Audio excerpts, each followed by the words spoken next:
بسم اللہ الرحمن الرحیم۔ السلام علیکم۔ آج ہم ایک بہت ہی دلچسپ اور سچ پوچھیں تو ایک گہرے سوال کا جائزہ لینے والے ہیں۔ سوال یہ ہے کہ جب قرآن علم والے یعنی علماء کی بات کرتا ہے تو اس سے اصل میں کون لوگ مراد ہیں؟ اور اس سوال کا ایک بہت ہی منفرد جواب ہمیں ملتا ہے علامہ غلام احمد پرویز صاحب کی کتاب اسلام ایک چیلنج مذہب کو میں۔ تو آج ہم اسی زاویے سے اس موضوع کو سمجھنے کی کوشش کریں گے۔ تو آئیے شروع کرتے ہیں بالکل بنیادی سوال سے کہ قرآن کی نظر میں یہ حقیقی علماء ہیں کون؟ دیکھیں، یہ سوال ہمیں اپنی روایتی سوچ کو چیلنج کرنے پر مجبور کرتا ہے۔ کیا علماء سے مراد وہی طبقہ ہے جسے ہم آج کل اس نام سے جانتے ہیں، یا کیا قرآن کا اشارہ کسی بالکل ہی مختلف گروہ کی طرف ہے؟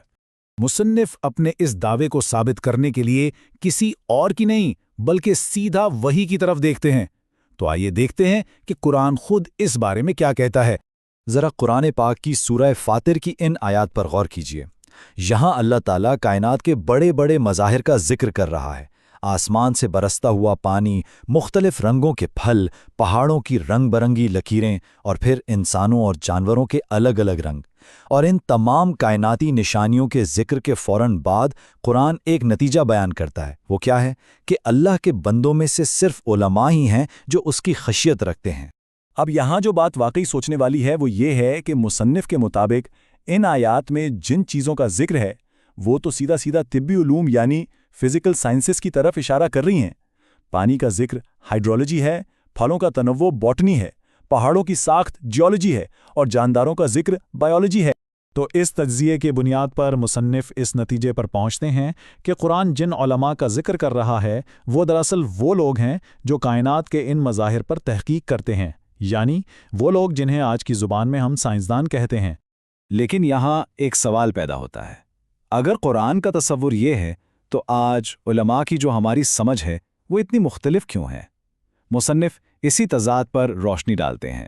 مصنف کا نقطہ نظر یہ ہے کہ قرآن نے علماء کے لیے تحقیق کا میدان پوری کائنات کو بنایا تھا، انسان اور فطرت، لیکن وقت کے ساتھ ساتھ یہ دائرہ سکڑتا گیا اور صرف فقہی اور رسمی مسائل تک ہی محدود ہو کر رہ گیا۔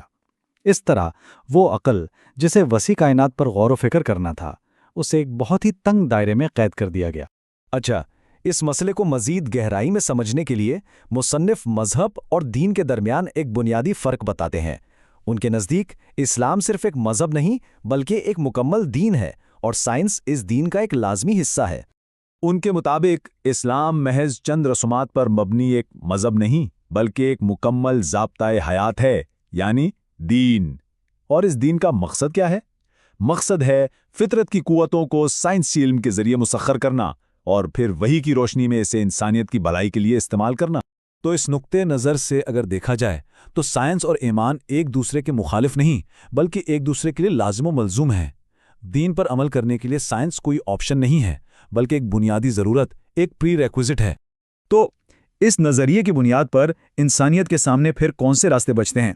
مصنف تہذیبوں کے مستقبل کو 3 ممکنہ منظرناموں میں تقسیم کر کے سمجھاتے ہیں۔ دیکھیں، پہلا گروہ ہے مومنین کا۔ یہ وہ لوگ ہیں جو سائنس کو خدائی اصولوں کے تحت استعمال کرتے ہیں اور دنیا اور آخرت کی بلائی حاصل کرتے ہیں۔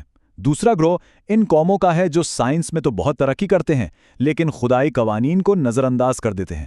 انہیں وقتی کامیابی تو مل جاتی ہے لیکن ان کا انجام برا ہوتا ہے۔ اور تیسرا گروہ وہ ہے جو سائنس اور فطرت دونوں سے ہی منہ موڑ لیتا ہے۔ نتیجہ، اس دنیا میں بھی مشقت اور آخرت میں بھی ترقی کا راستہ بند۔ تو آخر میں اس پوری بحث کا نچوڑ کیا نکلا؟ مصنف کے مطابق اسلام کا اصل جوہر، اس کی روح کیا ہے؟ خلاصہ یہ ہے کہ اللہ کے قوانین کی روشنی میں سائنسی علم کے ذریعے کائنات کو تسخیر کرنا اور اسے انسانیت کی فلاح کے لیے استعمال کرنا اور اس پورے عمل میں اپنی ذات کی نشوونما کرنا، یہی دراصل اسلام کی اصل روح ہے۔ مصنف اپنی بات کا اختتام قرآن کی اس آیت پہ کرتے ہیں جو ایک بہت گہری سوچ چھوڑ جاتی ہے کہ اس دنیا میں حقائق سے آنکھیں بند کر لینا آخرت میں بھی اندھے پن کا باعث بنے گا۔